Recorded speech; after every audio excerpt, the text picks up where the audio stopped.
ওয়া ইয়াকুম মুহদাসাতিল উমুর ফাইন্না কুল্লা বিদআতিন দালালা। আর তোমরা দিনের মধ্যে নতুন কিছু আবিষ্কার করবা না, নতুন কিছু তৈরি করবা না। কেন? দিনের মধ্যে নতুন কিছু আবিষ্কার করা, নতুন কিছু তৈরি করা সবগুলো হলো গোমরাহি, সবগুলো হলো দলালা, সবগুলো হলো ভ্রষ্টতা। আর এক হাদিসে এসেছে ওয়া কুল্লু দালালাতিন ফিন্নার, আর প্রত্যেক ভ্রষ্টতার পরিণাম হলো জাহান্নাম। আপনি ইবাদত বানালেন কেন? আপনাকে ইবাদত কে বানাতে বলেছে? আপনি ইবাদত বানালেন কেন? আল্লাহর নবীর মাধ্যমে ইবাদত দিয়েছেন, আপনি বানালেন কেন? ফরজ সালাতের পরে মুনাজাত নিয়ে মারামারি হয় না? আপনাদের এলাকায় মনে হয় না? আপনাদের গাইবান্ধায় যে হয় না তা আমি বিশ্বাস করি না। মাঝে মধ্যে নেটে দেখি তো তুমুল মারামারি ঝগড়া লাগে মুনাজাত নিয়ে। জায়েজ না জায়েজ এ ফতোয়া পরে, জায়েজ না জায়েজ ফতোয়া পরে দেই। আগে এটা বোঝেন যে ফরজ সালাতের পরে আল্লাহর নবী কিছু কি বলতেন না চুপ থাকতেন? বলতেন না? ফরজ সালাতের পরে আল্লাহু আকবার বলতেন। কি হবে? আল্লাহ মর্যাদা বাড়িয়ে দেবে। আস্তাগফিরুল্লাহ আস্তাগফিরুল্লাহ আস্তাগফিরুল্লাহ 3 বার বলতেন, তাহলে আল্লাহ কি করবেন? তার গুনাহ মাফ করে দিবেন। আল্লাহুম্মা আনতাস সালাম ওয়া মিনকাস সালাম এটা বলতেন, তাহলে কি হবে? আল্লাহ এর বিনিময়ে আল্লাহ সুবহানাহু ওয়া তাআলা তাকে শান্তি দান করবেন। লা ইলাহা মর্মে 2টি দোয়া আছে পাঠ করতেন, গোলাম আজাদের সওয়াব পাওয়া যাবে। সুবহানাল্লাহ আলহামদুলিল্লাহ আল্লাহু আকবার 33 বার করে লা ইলাহা দিয়ে 100 বার পূর্ণ করতেন, অথবা 34 বার আল্লাহু আকবার দিয়ে 100 বার পূর্ণ করতেন। আল্লাহ রাসূল সাল্লাল্লাহু আলাইহি সাল্লাম বলেছেন তার গুনাহ যদি সমুদ্রের ফেনার মতো হয় তাহলেও আল্লাহ ক্ষমা করে দিবেন। তারপর আয়াতুল কুরসি পড়তেন। আয়াতুল কুরসি পড়ে ওই অবস্থায় যদি মারা যায় জান্নাতে যাবে, মাঝখানে বাধা হলো মৃত্যু। সূরা ইখলাস, সূরা ফালাক, সূরা নাস প্রত্যেক ওয়াক্তে একবার করে, ফজর আর মাগরিবের পরে 3 বার করে পাঠ করতেন। এগুলো ধ্বংস করলো কে? মোনাজাত। মোনাজাত হুজুর আপনি খালি বুঝেছেন মোনাজাত ইবাদত, ইবাদত দোয়া ইবাদত, আর দোয়া হুয়াল ইবাদত এটাই বুঝেছেন। দোয়া খালি ইবাদত হয় না, ইবাদত 3 কায়দায় হয়।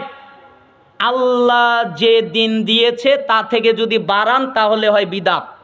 আল্লাহ যে দিন দিয়েছে তা থেকে যদি কমান তাহলে হয় বিদআত। আল্লাহ যেই দিন দিয়েছে তা থেকে যদি চেঞ্জ করেন তাহলে হয় বিদআত। বাড়াতেও পারবেন না, কমাতেও পারবেন না, চেঞ্জ করতে পারবেন না। তা আল্লাহর নবী দোয়া দিয়েছেন, আপনি চেঞ্জ করলেন কেন? হুজুর এই চেঞ্জ করা এটার নাম হলো বিদআত।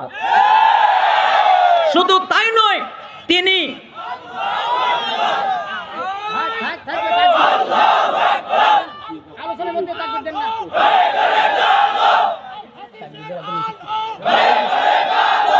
আপনাদের উত্তেজিত আমি করতে চাচ্ছি না, উত্তেজিত হওয়ার প্রয়োজন নেই। আপনারা মনোযোগ সহকারে শুধু বোঝেন, তাই আমার জন্য কল্যাণের ওসিলা হবে।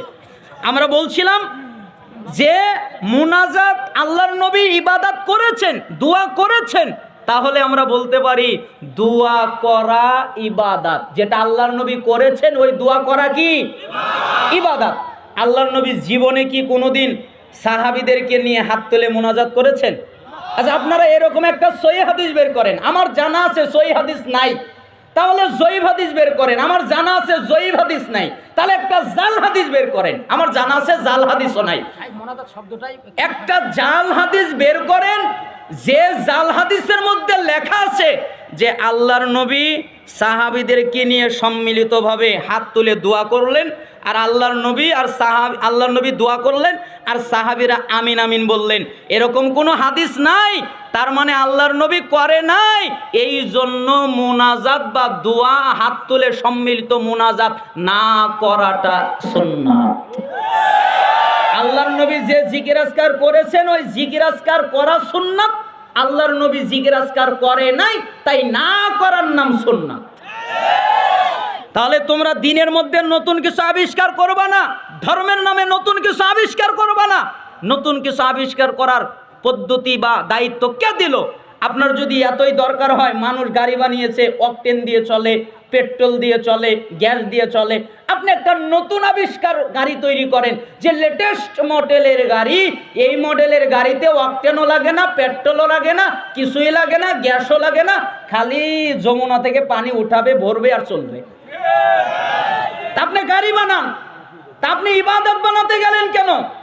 ইবাদত তো দিয়েই দিয়েছেন। তাই আল্লাহর নবী বলেছেন তোমরা দিনের মধ্যে নতুন কিছু তৈরি করবা না, সব কিছু গোমরা। আবু দাউদ 4607, তিরমিজি 2676, ইবনে মাজার 43, ইবনে হিব্বানের 5, সহিহ তারগিব ওয়াত তারহিবের 37 নম্বর হাদিস। হাদিসের মান সহিহ। আল্লাহ তাআলা আমাদেরকে আমল করার তৌফিক দান করুন।